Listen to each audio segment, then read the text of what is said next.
Oke, shalom, selamat pagi semuanya. Kita bersyukur, berterima kasih kalau pagi hari ini kita boleh bersekutu lagi bersama-sama di akhir pekan ini. Kita bersyukur buat pemeliharaan, penjagaan, penyertaan Tuhan sepanjang minggu ini. Bahkan khususnya sepanjang malam kita semua boleh tidur nyenyak. Dan pagi hari ini kita boleh bangun lagi dengan tubuh yang diberkati, dengan kekuatan kesehatan yang baru. Beberapa hari ini Jambi cukup dingin cuacanya, hujan, dan itu membuat tidur juga pasti lebih enak. Tapi sekali lagi kita bersyukur, kita berterima kasih kalau pagi hari ini kita masih boleh bangun dengan tubuh yang sehat dan kuat, diberi lagi kesempatan satu hari untuk lagi menjalani hidup ini, dan tunggu biarlah hidup kita menjadi berkat bagi banyak. Apapun yang sedang terjadi hari-hari ini, biarlah hati kita semakin melekat hanya kepada Tuhan. Hanya perkataan-perkataan Tuhan yang terus menguasai hati dan pikiran kita. Kita boleh menikmati hari-hari kita. Mari kita datang kepada Tuhan pagi hari ini dengan hati yang bersyukur, sebab Tuhan baik bagi kita. Bapa, kami bersyukur, kami berterima kasih kepadamu pagi hari ini. Terima kasih buat sepanjang malam perlindunganmu nyata dalam istirahat kami. Terima kasih buat penyertaan dan pemeliharaan-Mu sepanjang minggu yang kami lalui. Kami bersyukur kami boleh menikmati kasih setia-Mu yang tiada pernah berkesudahan dalam hidup kami. Kami bersyukur, kami berterima kasih, kami boleh ada sebagaimana kami ada. Semua karena anugerah-Mu bagi kami. Semua karena kebaikan-Mu bagi kami. Kami bersyukur kepada-Mu. Sebab itu kami hampiri tahta kasih karunia-Mu bagi hari ini. Dengan hati yang bersyukur, dengan mulut yang penuh dengan pujian pengagungan kepada-Mu. Sebab Engkau baik Tuhan. Sebab Engkau sungguh baik, sebab Engkau sangat baik. Tiada yang seperti-Mu, tiada yang lain Tuhan. Hanya Engkaulah satu-satunya. Tidak ada yang sama seperti-Mu. Tidak ada yang lain, hanya Engkau. Hanya di dalam-Mu kami aman. Hanya di dekat-Mu kami tenang. Kami bersyukur Tuhan.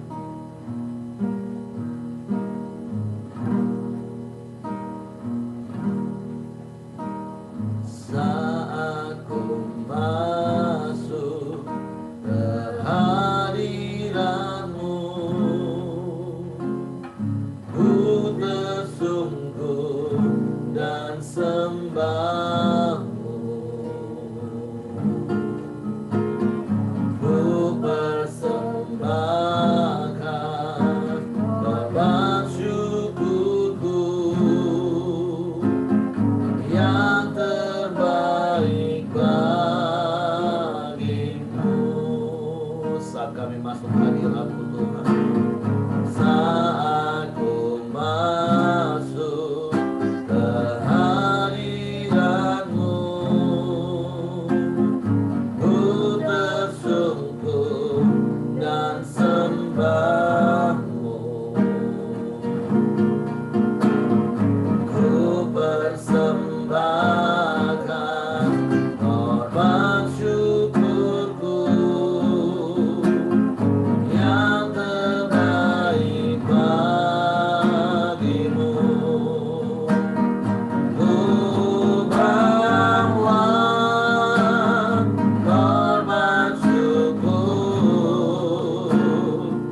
masuk hadirat Tuhan. Saat ku masuk ke hadirat-Mu, ku tersungkur dan sembah-Mu. Ku persembahkan korban syukurku yang terbaik bagimu. Ku bawa korban syukur ke tempat kudus-Mu Tuhan. Hatiku limpah dengan syukur, sebab Tuhan baik. Oh, sebab Tuhan baik. Sekali lagi katakan, saat kami masuk hadirat-Mu Tuhan. Saat ku masuk ke hadirat-Mu, ku tersungkur dan sembah-Mu. Ku persembahkan korban syukurku yang terbaik bagimu.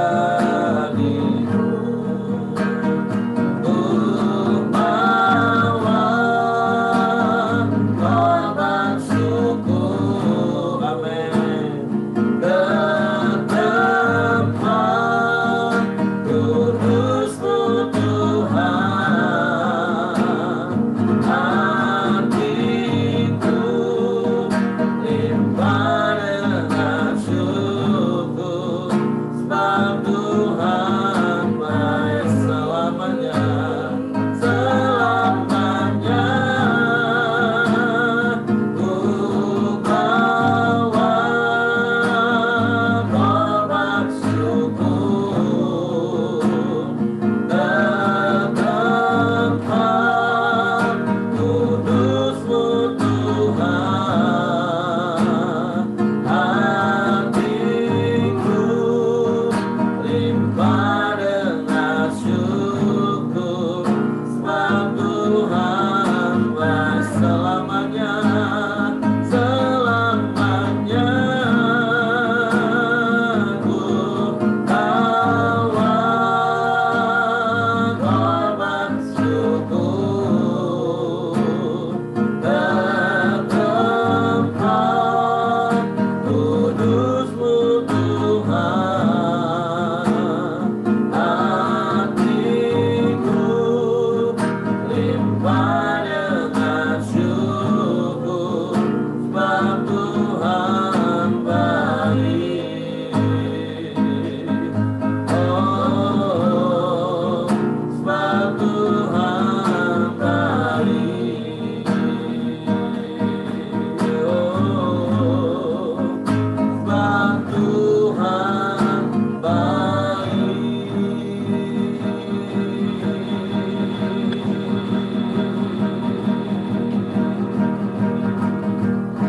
Sebab Engkau baik Tuhan,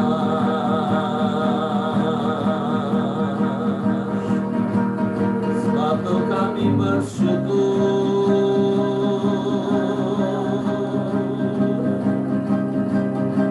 Kami menyembah, kami memuji-Mu, sebab Engkau baik. Kau sangat baik. Tiada yang seperti-Mu, tiada yang lain.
Tuhan,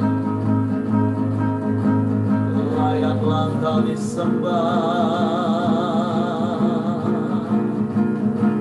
selamanya.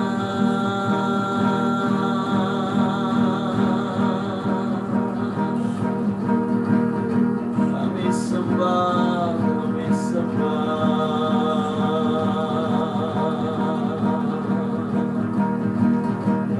puji, kami muliakan nama-Mu Yesus Tuhan. Engkau Bapa yang setia, Bapa yang mulia, Bapa yang perkasa, Bapa yang ajaib. Kami aman di dalam-Mu Tuhan, kami tenang di dekat-Mu, kami bersyukur,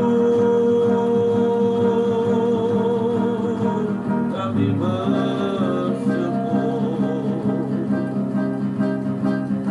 Terima kasih, terima kasih, terima kasih.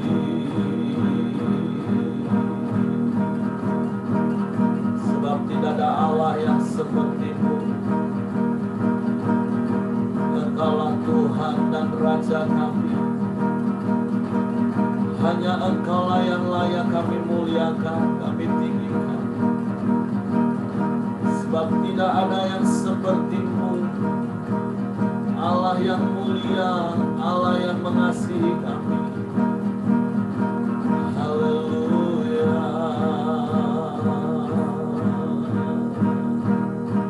Terpujilah nama-Mu, terpujilah nama-Mu. Engkau yang berdaulat penuh atas hidup kami. Engkau yang mengendalikan semua yang terjadi. Sebab Engkau Allah yang maha kuasa. Haleluya. Haleluya.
Terpujilah namamu kekal selama-lamanya, sebab hanya Engkau yang layak dipuji, hanya Engkau yang layak disembah, sebab Engkau satu-satunya Tuhan, Engkau satu-satunya Allah, tidak ada yang lain dan tidak ada yang sama seperti-Mu. Engkau Allah yang berdaulat penuh atas alam semesta. Tapi Engkau juga Allah yang sangat mengasihi kami, sehingga Engkau mau mati menebus hidup kami, mencurahkan darah-Mu menghapus dosa-dosa kami, dan Engkau jadikan kami milik kesayangan-Mu, menjadi anak-anak-Mu. Betapa kami kagum akan Engkau, Tuhan. Dan kami mau terus tinggal di dalam-Mu dan firman-Mu dalam kami. Kami mau nikmati hari-hari hidup kami dengan hati yang tenang, hati yang damai, hati yang terus bersukacita dan bergembira. Karena kami tahu kepada siapa kami percaya. Kepada Allah yang hidup, Allah yang berkuasa di bumi di surga, Allah yang selalu memberikan yang terbaik bagi kami. Sebab itu hati kami bersyukur kepadamu pagi hari ini. Terima kasih, terima kasih, terima kasih. Sungguh tidak ada Allah yang seperti-Mu. Bahkan Kau menjadi Bapa yang baik bagi kami. Bapak, terima kasih pagi hari ini. Kami mau siapkan hati kami lagi untuk firman. Roh Kudus, tolong kami untuk mengerti firman, untuk memahami firman, dan percaya firman, sehingga kami melakukan firman, dan kami mengalami kuasa penggenapan dari janji-janji firman. Dalam nama Yesus kami bersyukur, kami sambut firman. Haleluya, haleluya, haleluya. Amin. Oke, silakan Pak Ramli. Baik, Shalom, selamat pagi semua Bapak Ibu Saudara-saudara. Saat teduh kita pada hari ini, kita teruskan di ayat yang ke-6 dan yang ke-7 dari Matius 18. Temanya adalah tentang siapa yang menyesatkan orang. Ayat 6, tetapi barang siapa menyesatkan salah satu dari anak-anak kecil ini yang percaya kepadaku, lebih baik baginya jika sebuah batu kilangan diikatkan pada lehernya, lalu ia ditenggelamkan ke dalam laut. Celakalah dunia dengan segala penyesatannya. Memang penyesatan harus ada, tetapi celakalah orang yang mengadakannya. Ya,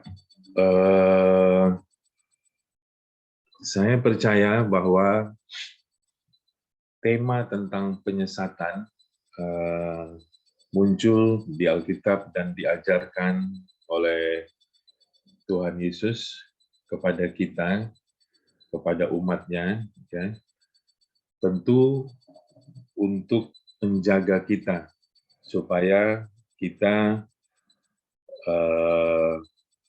tidak terpengaruh oleh usaha-usaha orang yang berusaha untuk menyesatkan.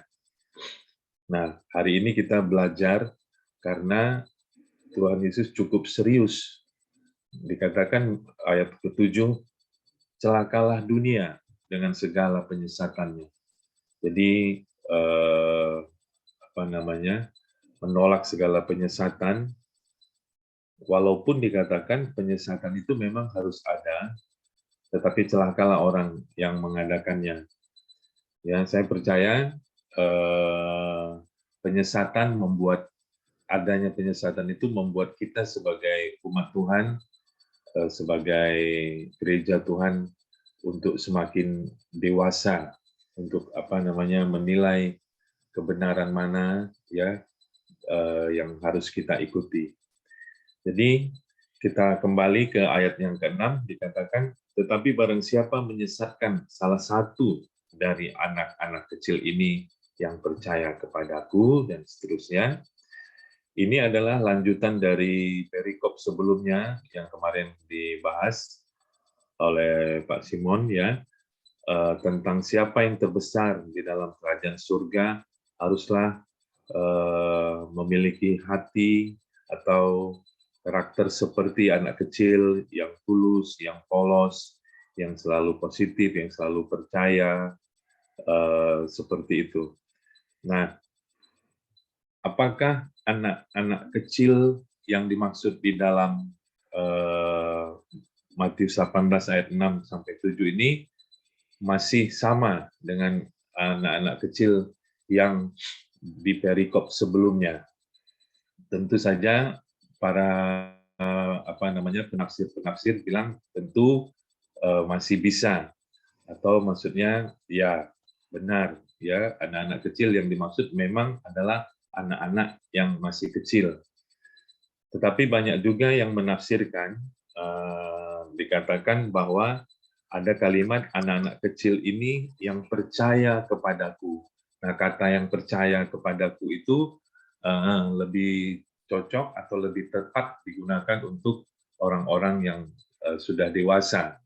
Jadi ada pengertian yang mengatakan bahwa anak kecil di sini, kecil berarti bisa dikatakan sebagai orang-orang yang pengetahuannya atau pengertiannya tentang hal-hal rohani itu masih kecil, atau bahasa baiknya adalah masih polos, ya, masih sedikit pengetahuan rohaninya, pengetahuannya tentang hal-hal rohani.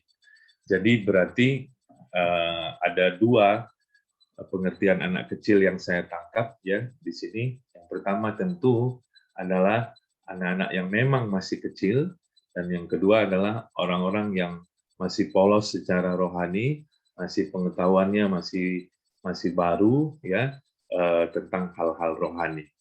Nah, saya ingin lompat dulu, yang pertama adalah mengenai orang-orang yang masih polos secara rohani, ya. Nah, ini adalah tanggung jawab kita, khususnya para pengajar, ya, khususnya para pemimpin-pemimpin gereja, ya, para pengkhotbah. Nah, ini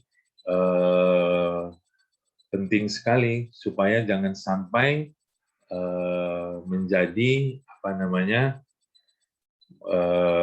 tindakan ya katakanlah menyesatkan, ya karena apa? Karena salah menafsirkan Alkitab, ya tidak mengerti Alkitab, ya. Sehingga kalau orang-orang yang baru bertobat, orang-orang yang polos rohaninya, terima saja apa yang disampaikan oleh yang mengajar atau yang berkhotbah. Jadi ini tanggung jawab tentunya, ya. Saya ingin kita membuka di dalam 1 Timotius 4 ayat 16, dikatakan di sana, 1 Timotius 4 ayat yang ke-16, awasilah dirimu sendiri dan awasilah ajaranmu, bertekunlah dalam semuanya itu, karena dengan berbuat demikian, engkau akan menyelamatkan dirimu dan semua orang yang mendengar engkau. Jadi ini peringatan bagi kita, ya, bagi saya pribadi yang memimpin jemaat, ya, untuk mengawasi diri sendiri, untuk mengawasi ajaran-ajaran yang diajarkan, untuk bertekun di dalamnya, karena maksudnya bertekun tentu terus belajar, ya, karena dengan demikian engkau akan menyelamatkan dirimu dan menyelamatkan semua orang yang mendengarkan kita. Gitu. Nah, tentunya ini tanggung jawab yang besar, ya, untuk terus belajar, untuk terus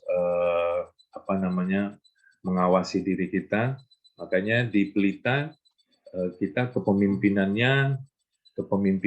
majemuk, ya, kepemimpinan jamak, jadi tidak tunggal, tidak satu orang, supaya para pemimpin bisa saling mengawasi, saling mengkoreksi, saling menasihati satu dengan yang lain.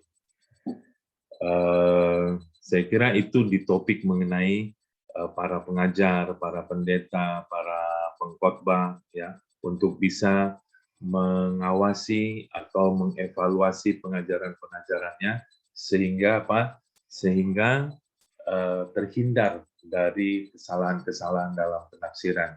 Ya, kita tahu sekarang era teknologi, ya, begitu banyak informasi, begitu banyak khotbah yang bisa dilihat di YouTube, begitu banyak pengajaran-pengajaran yang bisa dilihat di YouTube, ya. Semuanya tentu baik, tapi ada hal-hal yang perlu mungkin diluruskan, perlu dikoreksi dan lain sebagainya. Kadang-kadang jemaat bertanya membingungkan, ya, tentang perpuluhan dan lain sebagainya. Nah, ini kita perlu belajar untuk kembali kepada prinsip-prinsip atau nilai-nilai kebenaran firman Tuhan yang sesungguhnya. Yang kedua adalah anak kecil selain orang-orang dewasa yang masih polos rohaninya, tentu adalah anak-anak kecil yang memang masih kecil, ya. Nah, ini mungkin yang kita perlu banyak belajar menurut saya, ya. Karena apa? Karena ini berhubungan dengan peran kita semua sebagai orang tua, ya, supaya kita tidak, dalam tanda kutip, ya, tidak menyesatkan anak-anak kita, supaya kita mengajar anak-anak kita dengan benar, ya. Kita sebagai orang tua bisa jadi teladan, ya, karena dikatakan kan barang siapa menyesatkan, ya, jadi kita tidak merusak kerohanian anak-anak kita, ya, yang masih polos. Oleh karena itu kita perlu belajar bagaimana mendidik anak-anak di dalam kebenaran. Saya percaya ini tentu menjadi topik yang sangat menarik, yang sangat luas, ya. Pengalaman pribadi juga menunjukkan bahwa kadang-kadang merasa gagal mendidik anak, ya. Kadang-kadang merasa ya hampir-hampir gimana ini, ya, kok masih begini, ya, dan seterusnya. Tapi saya percaya tidak ada satu orang tua pun yang begitu hebat untuk mendidik anak. Semua proses belajar sampai akhir hidup menurut saya. Sehingga kita perlu terus belajar, perlu terus berdoa kepada Tuhan untuk kita bisa cakap mendidik anak-anak kita, ya. Di dalam Ulangan 6 ayat 6 sampai 7 dikatakan eh, apa yang kuperintahkan kepadamu pada hari ini haruslah engkau perhatikan. Haruslah engkau mengajarkannya berulang-ulang kepada anak-anakmu dan membicarakannya apabila engkau duduk di rumahmu, apabila engkau sedang dalam perjalanan, apabila engkau terbaring, dan apabila engkau bangun. Jadi perlu kita sebagai orang tua tidak pernah menyerah, tapi terus-menerus berulang-ulang untuk mengajarkan nilai-nilai kebenaran ya kepada anak-anak kita. Saya sangat kagum, sangat hormat, sangat respect kepada orang-orang tua yang tidak pernah menyerah terus mengajar anak-anaknya ya. Nah, pengalaman tentu bagi kita ya, momentum atau momen yang paling paling menyenangkan ya bagi saya pribadi adalah waktu dulu bisa sempat mengantar anak ke sekolah dan menjemput anak dari sekolah ya. Itu perjalanan dari sekolah ke rumah itu sangat-sangat sangat-sangat menyenangkan karena di situ anak-anak cerita dan lain sebagainya dan kita bisa menyuntikkan dengan nilai-nilai kebenaran ya, nilai-nilai moral. Nah, tetapi sekarang setelah anak menjadi dewasa, ya, dia mulai membatasi komunikasi dengan kita karena dia sudah punya komunitasnya yang lain. Nah, ini menjadi tantangan tersendiri ya. Apalagi sekarang eh, eranya digital ya, eranya gadget. Nah, bagi saya pribadi, anak saya ada 2, ya. Yang pertama laki-laki, yang kedua perempuan, ya. Nah, masih remaja, jadi sudah kuliah tentunya, ya. Nah, ini gadget, ya, game online menjadi tantangan tersendiri, ya, bagi kami untuk bagaimana bisa terus mereka menang, ya, terhadap khususnya anak saya yang laki-laki, ya. Nah, saya pernah mengingat bagaimana saya pernah sedikit salah ya di dalam memberikan nilai-nilai. Salah satu contohnya, suatu hari waktu kami di Jakarta, saya sedang mengikuti sebuah seminar di mobil ya, anak-anak kebetulan ikut ya di Jakarta. Di mobil saya bilang begini sama anak-anak ya, maksud tujuan saya bilang ini supaya anak saya tuh mau pilih kedokteran ya. Saya bilang, nah enak sebenarnya jadi dokter ini. Nah, kalau mau seminar ada perusahaan-perusahaan yang mau mensponsori ya, kita disponsori hotel, kita disponsori ini gitu. Tentu dengan dengan kerjasama yang benar gitu. Nah, itulah poinnya ya. Tapi kemudian beberapa waktu kemudian saya menyadari bahwa nasihat saya itu nggak benar gitu, salah. Karena apa? Karena saya mendorong anak-anak saya untuk ya katakanlah untuk kaya gitu ya, untuk bisa menikmati hal-hal yang seperti itu. Nah, saya harus memperbaiki itu dengan berulang-ulang mengatakan kalau mau jadi dokter bukan untuk kaya, tapi untuk menolong orang. Dan itu harus berulang-ulang saya sampaikan kepada anak saya supaya apa yang pernah salah saya sampaikan itu jangan terekam di memori bawah sadarnya, ya. Jadi hal-hal yang seperti itu kadang-kadang terjadi ya di dalam kehidupan kita, di dalam mendidik anak-anak, ya. Mungkin langsung saja ayat yang ke-7 di dalam Matius 18 ini dikatakan seperti ini. Celakalah dunia dengan segala penyesatannya, memang penyesatan harus ada, tetapi celakalah orang yang mengadakannya. Ya, jadi sebagai orang tua, ya kita bisa masuk di dalam hal ini. Kita bisa tanpa sadar kalau kita tidak mengevaluasi diri ya pengajaran kita kepada anak-anak kita tanpa sadar bisa menyesatkan jalan pikiran anak kita, bisa menyesatkan tujuan hidup anak kita ya sehingga kita termasuk orang yang mengadakan penyesatan itu. Oleh karena itu, ya sebagai orang tua kita perlu mengawasi pengajaran kita, ya kita perlu mengevaluasi. Dan tentunya hal yang paling penting juga di dalam penyesatan kepada anak-anak kita adalah teladan menurut saya, ya. Jadi teladan kita nasihatnya A, ya supaya jangan melakukan hal-hal yang seperti itu, tapi teladan kita, misalnya ya kita bilang sama anak kita supaya jangan main game, jangan main HP terlalu lama, tapi dia melihat kita sendiri terus-menerus pegang HP, ya. Itu membingungkan tentu bagi anak-anak, ya, sehingga menurut saya ini bisa teladan yang buruk, ya, menurut saya ini termasuk kategori penyesatan, ya. Ini nanti bisa kita diskusikan, ya. Jadi sekali lagi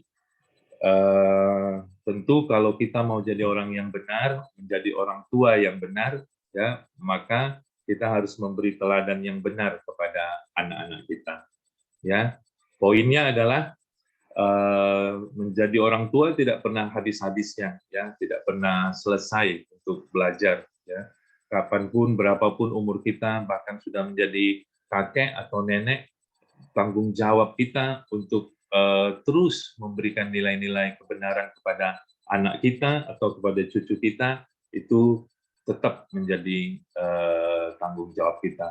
Doa saya, ya, tentu kita dapat menjadi orang tua yang baik, ya, mengajarkan nilai-nilai kebenaran yang baik kepada anak-anak kita, ya, sehingga anak-anak kita bisa menjadi orang-orang yang benar, orang-orang yang saleh, lebih baik mungkin dari kita, ya. Itu aja yang bisa saya sampaikan, Pak Eri. Silakan kita untuk berdiskusi. Terima kasih.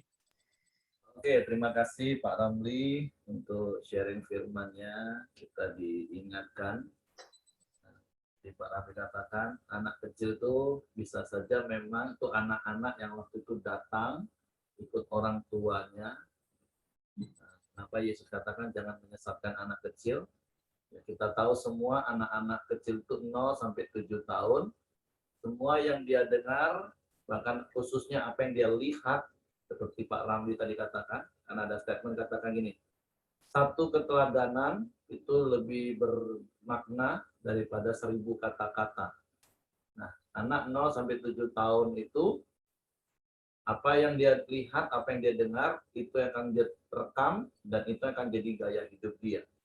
Nah, makanya betapa hati-hatinya kita harus menjadi video papi. Kalau di camp pria itu ada yang namanya video papi.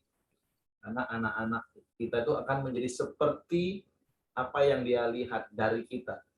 Karena kan frekuensi dan intensitas kebersamaan kita, apalagi hari-hari ini di tengah-tengah pandemi, stay at home, itu hampir di atas 12 jam kita bersama-sama dengan mereka.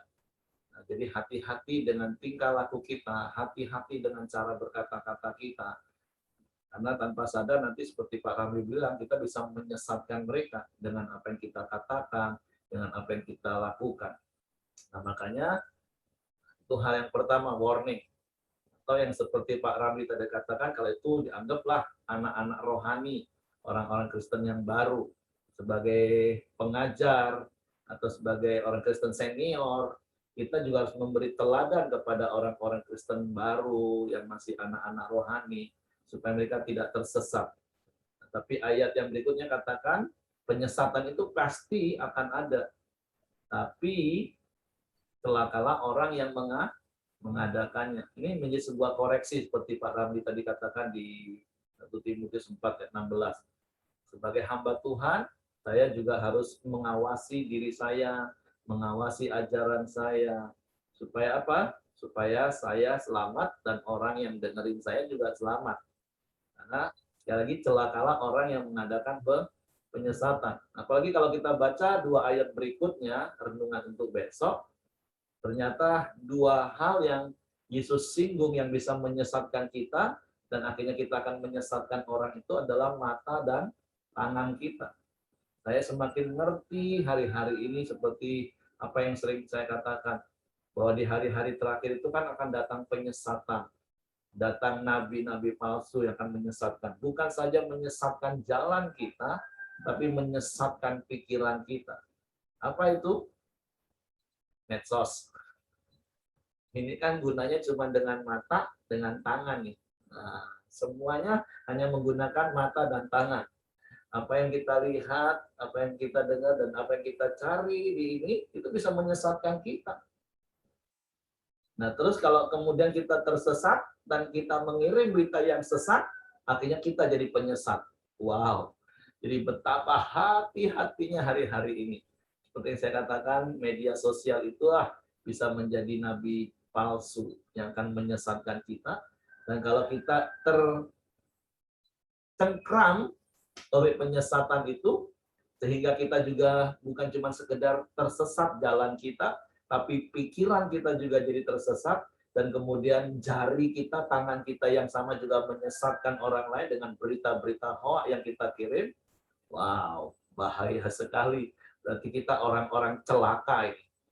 Makanya sekali lagi yuk, hari-hari ini benar-benar kita berlindung kepada sabda Allah, berlindung kepada firman Tuhan. Nggak ada cara lain, Bapak Ibu. Bahkan firman Tuhan untuk renungan besok katakan, kalau matamu menyesatkan engkau, cungkil. Ya tentu saya percaya Bapak Ibu nggak akan mencungkil mata Bapak Ibu. Lebih baik handphonenya yang ditaruh kan. Nah, kalau tanganmu menyesatkan engkau, nggak mungkinlah Bapak Ibu mau penggal tangan Bapak Ibu sendiri. Lebih baik taruhlah handphone itu supaya tangan kita nggak terus tersesat, mata kita nggak terus tersesat. Kenapa? Karena itu akan kita ajarkan. Nah, jadi seperti Pak Ramli bilang tadi, yuk keteladanan itu penting. Kalaupun kita dulu pernah salah mengajar, ya cepat bertobat, terus diperbaharui, walaupun mungkin nggak gampang. Apalagi kalau urusan kaya dan jadi berkat bagi orang lain. Yang mungkin yang gampang ke kami itu ya harus kaya. Karena memang pada dasarnya nggak usah disuruh kaya, semua manusia pengen kaya. Nah, tapi kalau untuk disuruh memberi, menjadi berkat, wah itu susahnya minta ampun. Harus diajari berulang-ulang. Nah, itu contoh seperti Pak Ramli bilang tadi kan. Tapi yuk pagi hari ini kita coba koreksi hati kita. Apakah mata dan tangan kita itu sering membawa kita kepada kesesatan? Dan yang berkali-kali saya katakan, kalau kita masih sesat jalan, itu begitu dinasehati, kita bertobat berbalik. Tapi ada begitu banyak orang yang sudah sesat pikirannya. Udah dikasih tahu firman Tuhan, enggak lah. Dia tetap hidup dalam ketakutan dan dia pikir ketakutannya itu sesuatu yang benar. Ketika diingatkan terus firman Tuhan, dia tetap tersesat aja. Dia tetap lebih terikat dengan apa yang dia anggap benar. Nah, jadi hari-hari ini, yuk banyak hal yang kita bisa pelajari dari firman Tuhan ini. Seperti Pak Ramli tadi katakan, ayo kita diskusi apa yang selama ini menyesatkan kita, atau jangan-jangan kita sudah jadi penyesat bagi anak-anak kita, atau kalau kita jadi hamba Tuhan, kita jadi penyesat bagi orang-orang yang mengikuti kita. Tapi saya mendorong, saya berharap untuk kita lebih mendengar firman Tuhan. Oke, silakan Bapak Ibu.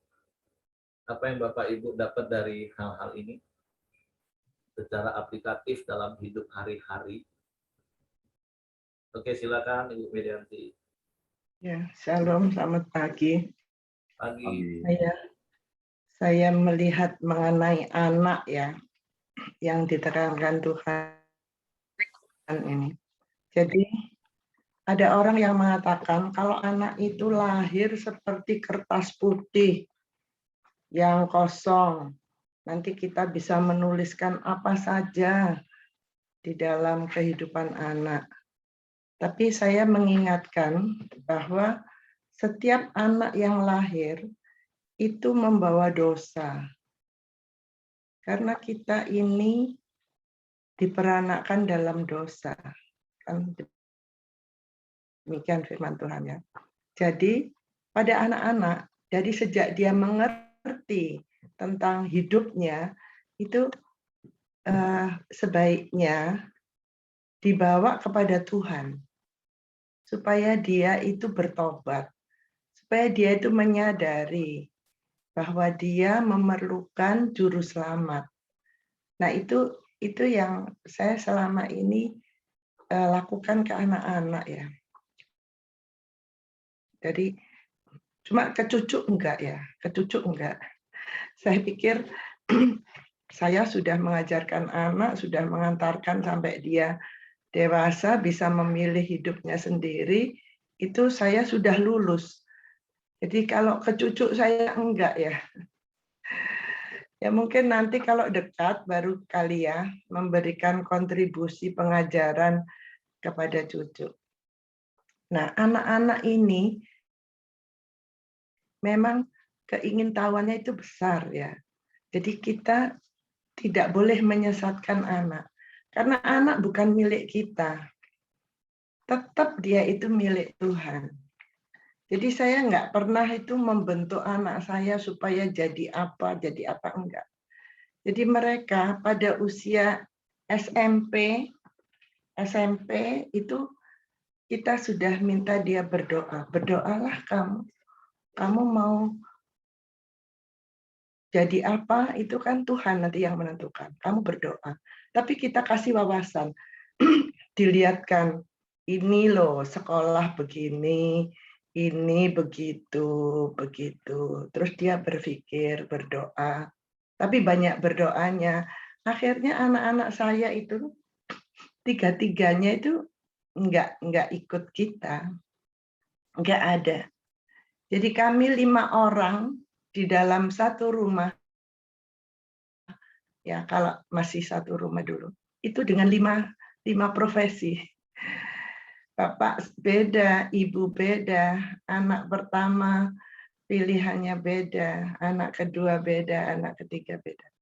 Jadi saya pikir begini, mengajarkan kepada anak, itu yang penting itu kita ajarkan pertobatan, kita ajarkan firman Tuhan, kita lakukan kebenaran firman Tuhan, dan dia menyerap sendiri. Nah, kalau penyesatan, ya dijauhkanlah dari kita mengadakan penyesatan ya, pastilah. Setiap orang percaya kepada Tuhan, melakukan firman Tuhan, tidak akan melakukan penyesatan. Kalau tadi Pak Ramli kecewa ya, pernah mengatakan kepada putra-putrinya gitu, ya itu kesalahan kecil lah ya, kan sudah nanti bisa diperbaiki gitu. Penyesatan yang Tuhan maksud itu bukan seperti itu, tapi penyesatan kepada iman percaya. Itu yang Tuhan tidak mau. Kalau kepada pilihan profesi gitu ya, pilihan pendidikan, ya cukup kita seperti kalau pengalaman saya sih ya, saya minta dia berdoa saja, berdoa aja deh. Kan dulu dalam Koramdio ini saya pernah mengatakan begini ya, mohon tidak merasa sakit hati ya, atau tidak merasa gitu ya. Karena apa? Siapa sih yang menentukan kita harus jadi apa? Iya toh? Orang tua kita? Enggak juga. Ya memang kalau saya dulu diarahkan oleh ibu saya, ya. Tapi saya nggak ingin hal itu terjadi kepada anak-anak saya. Dia harus pilih sendiri apa yang dia pilih itu sesuai dengan apa yang dia doakan kepada Tuhan, itu jadilah. Gitu. Karena kalau yang tadi Pak Ramli memberi contoh, enak jadi dokter, ya nanti kalau seminar ada sponsor, mohon maaf sekali lagi, mohon maaf. Nanti kita kalau memperoleh sponsorship itu dengan cara yang taruh kata ya dalam tanda kutip ya, kita memaksakan diri, nah itu juga jadi salah juga. Gitu. Nah itu nggak bisa jadi contoh untuk anak kita. Anak saya nggak ada yang pilih jadi dokter atau jadi masuk akademi militer, enggak. Walaupun ya kita ingin lah ya orang tua. Aduh, ada penerus. Kan kata orang begitu, ada penerus gitu. Alah, penerus itu apa? Penerus hidup yang percaya itu lebih penting daripada meneruskan profesi seseorang. Jadi kita dijauhkanlah kita dari menyesatkan anak-anak, menyesatkan anak rohani kita, pengajaran-pengajaran yang salah. Itu semua bisa terjadi kalau kita itu melihat keakuan kita, mendahulukan akunya kita gitu. Tapi kalau kita mendahulukan Tuhan, pastilah dalam koridor pimpinan Tuhan kita akan mengajarkan hal-hal yang benar. Itu yang saya dapatkan hari ini. Mudah-mudahan bisa jadi berkat. Terima kasih. Oke, terima kasih. Ya, memang anak-anak kita dari firman Tuhan katakan Mazmur 51 ayat 5 kalau di Android, tapi kalau di Alkitab konvensional itu Mazmur 51 ayat 7, bahwa setiap anak itu dikandung di dalam dosa dan dilahirkan dalam kesalahan. Nah, memang tugas kita orang tua adalah membawa mereka kembali kepada kebenaran. Makanya 2 Timotius 3:16 katakan kan, dari kecil kita harus ajar anak-anak kita, dan ada 4 manfaat, dan ujung yang keempat manfaatnya adalah mereka kembali kepada jalan yang benar. Ya, kalau untuk profesi itu keputusan dan pilihan, kita orang tua hanya bisa mengarahkan. Dan tidak salah kalau kita juga mau ada yang meneruskan usaha kita, bisnis kita, profesi kita. Tapi yang seperti Pak Ramli tadi katakan, jangan sampai nilai hidupnya yang salah. Jadi dokternya nggak salah, tapi kalau tujuannya yang salah, nah itu tanggung jawab kita yang ngajar nanti. Tapi yang seperti Pak Ramli tadi katakan, iya ya ternyata dulu pernah sempat salah, tujuannya untuk cari kaya. Padahal hidup ini kan bukan untuk cari kaya. Bukan berarti terus nggak boleh cari uang Bapak Ibu, boleh dan harus. Tapi dengan uang itu kita mau ngapain? Nah itu yang penting. Untuk jadi berkat bagi orang lain, untuk menjadi sebuah pengabdian. Nah, jadi memang tugas orang tua, arahkan anakmu pada jalan kebenaran, sampai ketika dia remaja mengerti dan mengenal Yesus sebagai satu-satunya Tuhan dan Juru Selamat dalam hidupnya, dia menemukan panggilan hidupnya di bidang apapun, dan hidupnya jadi berkat. Nah, siapa yang mungkin mau tambahkan sesuatu? Ya, saya sih selamat pagi semuanya. Lagi. Saya mau tambahin sedikit dapat firman Tuhan pagi ini ya. Bagaimana kami juga punya pengalaman, punya anak 3, 2 dari kandungan sendiri, yang 1 adopsi. Nah itu kami mendidik anak-anak ini itu dengan satu keteladanan dan disiplin ya. Nah anak saya itu lahir, saya itu nggak pernah kasih serahkan sama baby sister atau pembantu. Jadi saya itu didik sendiri.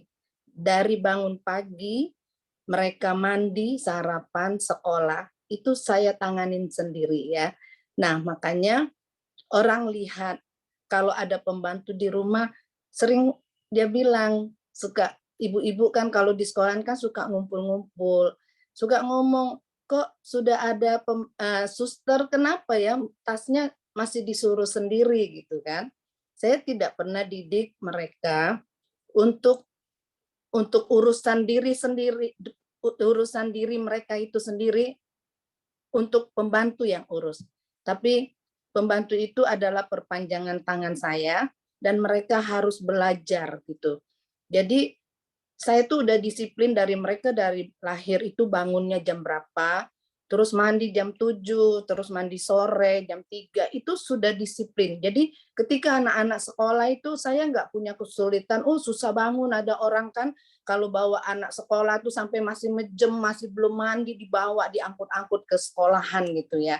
Nah, itu Kak, saya lakukan dengan keteladanan ya. Baik pun cucu saya juga seperti itu, ternyata mengikuti teladan kami gitu ya. Sehingga tuh menantu saya itu nggak rela kalau anaknya untuk diurus sama suster gitu ya. Nah, jadi saya lihat bahwa kita itu jadi orang tua itu harus memberi contoh. Kitanya sendiri yang harus menjadi teladan. Kalau misalnya anak sekolah jam 7, mamanya bangun jam setengah 7, ya gimana mau punya persiapan kan? Paling enggaknya dari malam kita itu udah punya persiapan, sarapannya kita harus bawakan apa gitu kan. Saya itu anak-anak nggak pernah loh kasih uang jajan, jajan aja di sekolah. Saya itu dari kecil anak-anak tuh sudah terbiasa bawa makanan sendiri. Terus kalau makan siang itu nanti, apalagi cucu saya ya, mamanya pergi antar lagi untuk makan siang. Jadi itu nggak ada digampangkan seperti itu. Nah, makanya kita nggak ada kesulitan, meskipun anak saya yang nomor 3 itu punya berkebutuhan khusus ya. Nah, ini anak berkebutuhan khusus itu pengetahuannya kurang. Dokter psikolog juga bilang bahwa pengetahuannya itu rusak. Tapi kami bisa didik mereka. Waktu dia umur 2 minggu, itu yang saya ambil ya. Kami didik dari mulai bangun pagi, makan, semua sampai sekolah. Dan sampai sekarang ini kan memang susah didik anak-anak. Sekarang kan dengan pengaruh gadget ya. Tapi itu kami bisa atur mereka, atur dia nggak pegang gadget. Dan kita harus kasih dia pengertian dan kasih waktu. Sampai sekarang saya itu kontrol dia pakai laptop untuk sekolah. Susah memang, Mbak. Saya akui itu sangat susah didik anak sekarang. Tapi dia masih bisa disiplin loh. Sampai sekarang jam 8 teng harus sikat gigi, berdoa, tidur. Nah, jadi sekarang itu masih tuh sudah umur 17 mau 18 tahun. Nah, jadi itu yang saya dapat bahwa dari diri kita memang. Jadi jangan jadi penyesat ya. Nah, terlebih buat ibu-ibu kalau untuk didik anak itu ya rajinlah bangun pagi, kita aturlah sedemikian rupa sehingga mereka bisa bisa sarapan, bisa bawa sangu ke sekolahan ya. Apalagi sekarang sekolah online ya, menantu saya, aduh mami susah sekolahnya kelas 2 seperti kelas 4. Tapi mereka lakukan itu semua untuk kebaikan anak-anak mereka ya. Nah, di dalam Amsal ya Bapak Ibu ya, katakan saya dapat tadi ya. Kalau kita lakukan, Amsal 29 ayat 17 itu katakan, didiklah anakmu, maka ia akan memberi ketenteraman kepadamu dan mendatangkan sukacita kepadamu. Nah, Bapak Ibu, pagi ini itulah yang saya dapatkan dari anak-anak saya pada saat ini ya, mereka udah berkeluarga dan yang nomor 3 juga masih beban kami untuk didik mereka, karena sebentar lagi juga tamat SMA, tanya mau kuliah, saya bilang, saya keberatan untuk kuliah, karena sangat-sangat susah jaganya ya. Nah makanya kami minta hikmat dari Tuhan, gimana ini untuk didik dia ya, untuk melanjutkan sekolahnya. Nah dari itulah Bapak Ibu, jadi kita itu tidak sulit, tapi dari diri kita untuk mempunyai keteladanan dan disiplin ya Bapak Ibu ya. Itulah yang saya dapatkan firman Tuhan pagi ini. Puji Tuhan.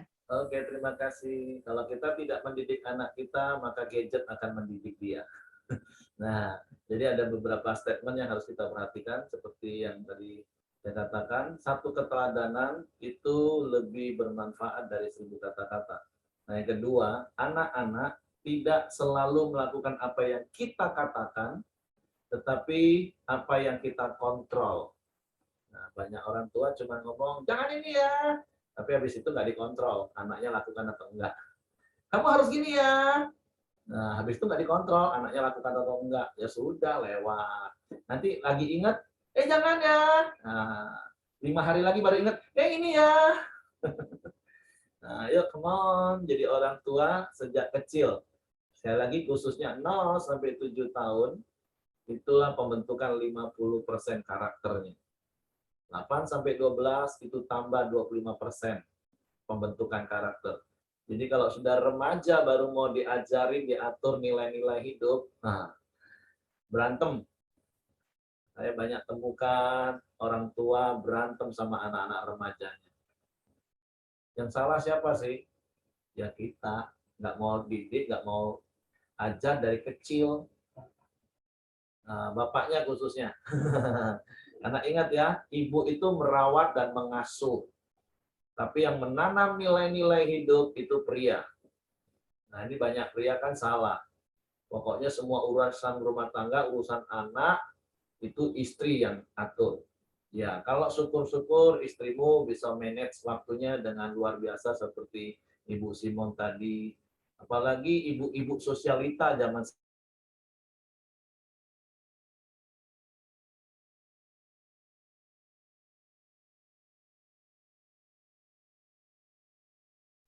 Suaranya hilang Pak Eri. Suaranya hilang nih, Pak Eri. ya, sorry. Apalagi ibu-ibu sosialita zaman sekarang. Untuk apa aku sudah bayar gaji suster besar-besar kalau harus aku semua yang ngurus? Nah, dia mah pedicure, nggak salah pedicure, medicure ini Bapak Ibu. Me time-nya nggak salah. Tapi sekali lagi kita punya tanggung jawab didik anak kita. Nah, khususnya para pria sih, saya tekankan. Beri waktu, seperti ayat yang Pak Ramli tadi sampaikan di Ulangan pasal 6. Waktu duduk, waktu berjalan, waktu berbaring, beri waktu untuk anak-anak. Seperti Pak Ramli tadi katakan, satu hal yang indah antar jemput anak sepanjang jalan, naik motor, naik mobil, bisa kasih nilai-nilai hidup. Punya supir nggak salah antar jemput anak. Kalau tiap hari supir yang nanam nilai sama anak kita, aduh, apalah jadinya anak kita. Kalau suster yang tanam nilai kepada anak kita setiap hari, apalagi maaf kalau mereka berlainan keyakinan dengan kita, aduh, apalagi jadinya. Banyak kasus ibu-ibu, bapak-bapak, anak kita cara sembahyangnya jadi beda ikut susternya. Pernah lihat kejadian model seperti itu? Kita suruh gini, lipat tangan dia gini. Yang salah siapa? Ya karena kita serahkan didikannya kepada orang punya keyakinan berbeda. Tapi ya kemolah hari ini firman Tuhan ini mengingatkan kita, yuk jangan sampai anak-anak kita tersesat. Seperti Ibu Mirianti tadi, khususnya ya tentang keselamatan. Itu yang sangat penting.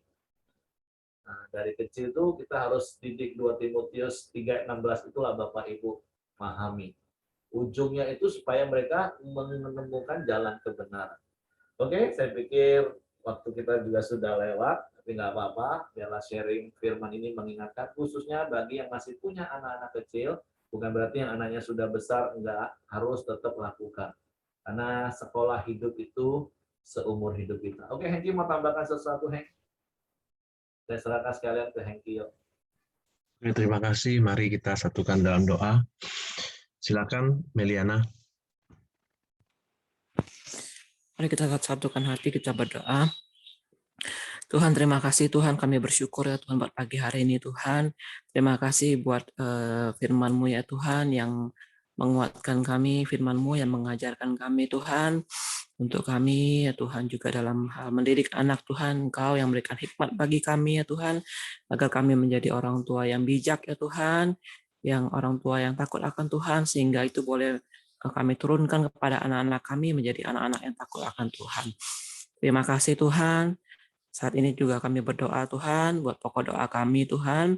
Kami berdoa ya Tuhan buat anak kedua dari Ibu Miriati, Ibu Adinda yang sedang hamil, perkiraan akan melahirkan pada bulan Oktober nanti. Tuhan, Kau lindungi Tuhan masa kehamilannya Tuhan, bahkan sampai kelahirannya nanti ya Tuhan, Kau berikan kesehatan ya Tuhan, sehingga ibu ini Tuhan boleh tetap sehat Tuhan, boleh tetap Engkau jauhkan Tuhan dari segala sakit penyakit, dari segala virus ya Tuhan, juga dari COVID ya Tuhan, jauhkan ya Tuhan. Biarlah dia boleh melahirkan Tuhan dengan normal, dengan sehat, anaknya sehat dan ibunya juga sehat ya Tuhan. Terima kasih Tuhan. Kami juga berdoa ya Tuhan untuk Ko Aha ya Tuhan yang sedang dalam pemulihan dan juga dalam pengobatan untuk matanya ya Tuhan. Kami berdoa Tuhan biar Engkau pulihkan dengan seutuhnya. Juga Tuhan untuk pengobatan selanjutnya untuk kataraknya Tuhan. Kami berdoa Tuhan pertolongan-Mu ya Tuhan. Kami berdoa ya Tuhan bila semuanya boleh berjalan dengan lancar Tuhan. Sehingga penglihatan Ko Aha ya Tuhan boleh kembali dengan normal ya Tuhan. Berkati Tuhan dan juga ya Tuhan cukupkan Tuhan dalam segala sesuatu ya Tuhan. Terima kasih Bapa. Kami juga berdoa Tuhan buat setiap keluarga yang ada di grup doa pada pagi hari ini Tuhan. Kami berdoa berkati setiap keluarga kami, berkati setiap pekerjaan usaha kami Tuhan. Engkau Allah ya Tuhan yang membuka tingkap-tingkap langit untuk memberkati setiap pekerjaan dan usaha kami Tuhan. Kami percaya Tuhan, Allah kami akan mencukupi segala kebutuhan kami menurut kekayaan dan kemuliaan-Mu ya Tuhan. Berkati Tuhan setiap kami, berkati setiap keluarga-keluarga yang ada di grup ini Tuhan. Berikan kesehatan Tuhan, jauhkan dari segala sakit penyakit ya Tuhan. Terima kasih Tuhan, terima kasih Bapa. Kami juga berdoa Tuhan buat bangsa ini Tuhan. Tuhan Kau Allah yang tahu ya Tuhan, Kau Allah yang mengerti ya Tuhan. Kami berdoa ya Tuhan, Kau pulihkan bangsa ini Tuhan. Tuhan biarlah ya Bapak pandemi ini boleh berlalu ya Tuhan. Sehingga ya Bapak kami boleh hidup ya Tuhan. Kami boleh hidup Tuhan kembali ya Tuhan. Dengan perekonomian yang boleh membaik ya Tuhan. Kesehatan bangsa ini yang boleh membaik Tuhan. Engkau ya Tuhan yang pulihkan bangsa ini Tuhan. Kami percaya Tuhan Kau Allah yang mempunyai rencana atas bangsa ini Tuhan. Terima kasih Tuhan Kau berkati Tuhan para pemimpin bangsa ini Tuhan, para Bapak Jokowi dan juga para staf menterinya Tuhan, semuanya Tuhan, bahkan sampai yang terkecil sampai kepada RT ya Tuhan, kami serahkan dalam tangan-Mu Tuhan. Tuhan Kau Allah yang memberikan hikmat ya Tuhan bagi mereka Tuhan untuk mengatasi pandemi ini dan juga ya Tuhan memutuskan segala sesuatu Tuhan. Kau Allah yang turut campur tangan ya Tuhan. Terima kasih Bapa. Terima kasih Tuhan. Saat ini mari kita berdoa Bapa kami. Bapa kami yang ada di surga, dikuduskanlah nama-Mu, datanglah kerajaan-Mu, jadilah kehendak-Mu di bumi seperti di surga. Berikanlah kami pada hari ini makanan kami yang secukupnya, dan ampunilah kami akan kesalahan kami, seperti kami mengampuni orang lain yang bersalah kepada kami. Dan janganlah membawa kami ke dalam percobaan, tetapi jauhkanlah kami daripada yang jahat. Karena Engkaulah yang mempunyai kerajaan dan kuasa dan kemuliaan sampai selama-lamanya. Amin. Bapak kami bersyukur kepadamu ya Tuhan di pagi hari ini Tuhan buat segala kebenaran firman-Mu ya Tuhan. Supaya kami terus mengajarkan kepada anak-anak kami, bahkan kepada anak rohani kami ya Tuhan. Supaya kebenaran firman-Mu terus ditegakkan ya Tuhan. Jangan kami menjadi penyesat-penyesat ya Bapak. Terima kasih ya Bapak, di mana firman-Mu mengatakan, haruslah Engkau mengajarkan berulang-ulang kepada anak-anak-Mu dan membicarakan apabila Engkau duduk di rumah-Mu, apabila Engkau sedang dalam perjalanan, dan apabila Engkau berbaring, dan apabila Engkau bangun.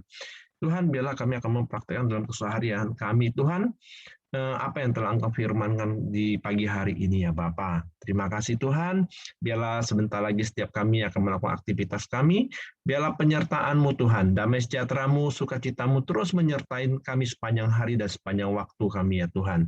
Terima kasih, terpujilah di dalam nama Tuhan Yesus, kami berdoa dan mengucap syukur. Haleluya, amin.